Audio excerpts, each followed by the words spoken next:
I've never really done the YouTube thing, or really video or talking to anybody or anything like that, but I'm just gonna go ahead and get started.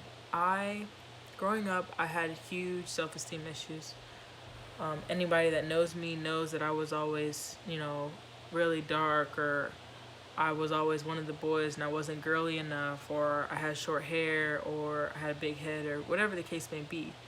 Um, so some of those feelings started to manifest in me, and that's kind of the turn that I took the older I got. Um, but the main thing for me has been, my body and um, my hair. I've had everything that you can think of. I've had the twists, I've had the weave, I've had the bald head, I've had the short afro, I've had the micro braids, I've had anything that you can think of, minus color, because I'm not really a color person.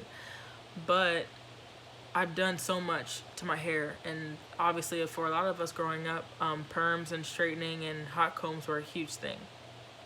Um, the older I got, the larger that the natural hair movement became. I started to realize, like, it's not, why am I changing what I am, who I am, and my appearances over something that I feel is more beautiful, or something that other people think is more beautiful. And to me, I come from a strong Muslim background. My father is Muslim, and he is always trying to speak life into me as his only daughter. And it never really stuck because I've just experienced a lot. So when the time came, originally I was married, and I had my husband was 100% always there for me, and he was always uplifting and all these things. So I was like, hey babe, I want to cut my hair. And he was like, why? And I was like, because I keep trying to save it, and after all these years, like, it's putting more strain on other things that I can focus on, instead of me trying to focus on my hair and what looks nice to everybody else. And I was like, at this point in time, I'm married to you, I love you, and I need your support. Can you give it to me? And he's like, yeah, go for it. So on Valentine's Day of 2014, I cut it off. I was upset. I was like, oh, I look like a boy, all these things. But at the end of the day, I had him in my corner. Now, when I went to work and I went, to class, obviously certain people are going to be like, why would you do that? Why would you do that? But I didn't do it for anybody else but myself. And the one person that I needed to support me was in my corner. So throughout that time, I started, to grow a small afro, and I started to be positive, and I was like, you know what, I'm proud of myself. I haven't gone back to my old ways. I haven't put it permanent. I haven't cut it off again. I haven't put a wig on, nothing.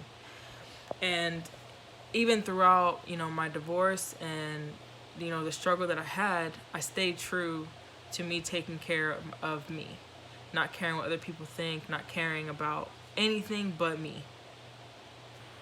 So fast forward to this year.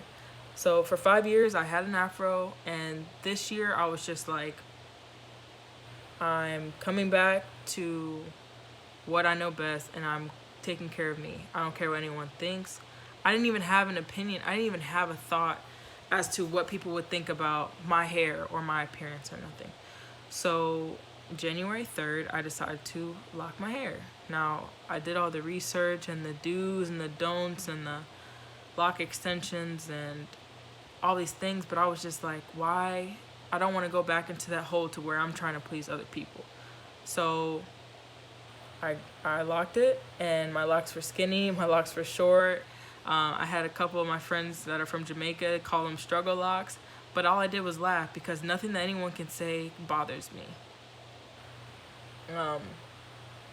And throughout my lock journey has been the most trying but uplifting, and the easiest way that I've had finding myself through my hair. And I feel like a lot of people are so caught up in doing for others and not thinking about, well, where is this going to take me in the long run? Where am I going to feel? How am I going to feel when it doesn't turn out the way that I am, and I don't feel beautiful. If you have to look for other people to view you as beautiful or view you as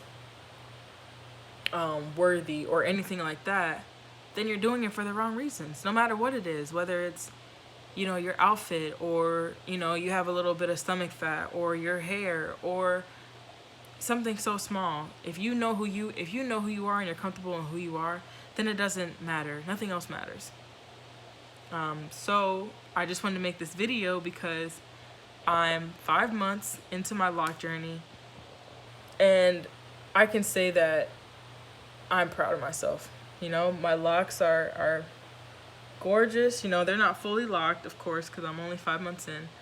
But, you know, I've had bad days where I have one just like sticking up and I'm at work, and it's normally this one that's sticking up, or it's going somewhere, and I just get so upset. But I'm like, I'm in a phase. I read about this. I knew this was going to happen, and I'm fine. I'm happy with it.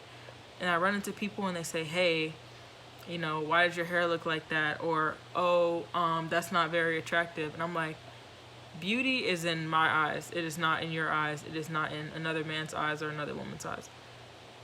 I'm happy. There's nothing that you can say to me that will change my mind. There's nothing that you can say to me to make me come back to my room or to my home and think that, man, what this person really said to me, it really bothered me, and now I'm hurt and now I'm upset. No, because I don't care. I'm really at a phase where I don't care. And a million people could watch this or could have a feeling about how I feel about them. It doesn't mean I don't care about your opinion. I don't care about it. I cannot let your opinion of me affect how I move through this world.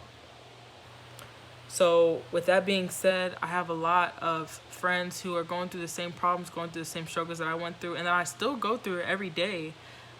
But for me, the outside appearance that people thought that they could change and mold me into something that they wanted me to be was exactly what freed me from trying to please them.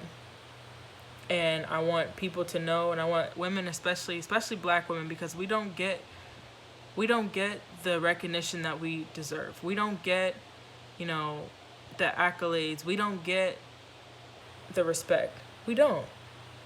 And people think, oh, she's ratchet, oh, she's hood, or she doesn't speak English, oh, she doesn't do this, oh, she looks ghetto.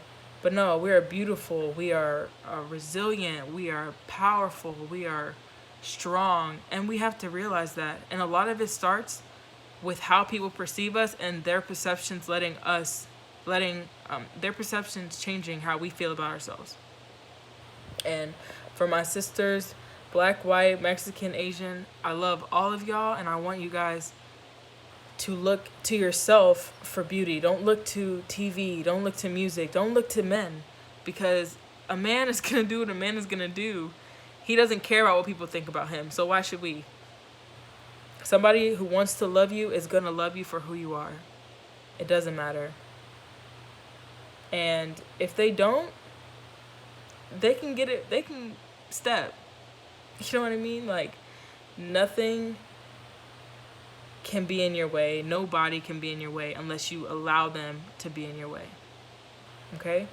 So, love you, love others, and humanity is what's important, and bring that back, because that is how we move through the world, and that is how everything will change and be fixed. Good night.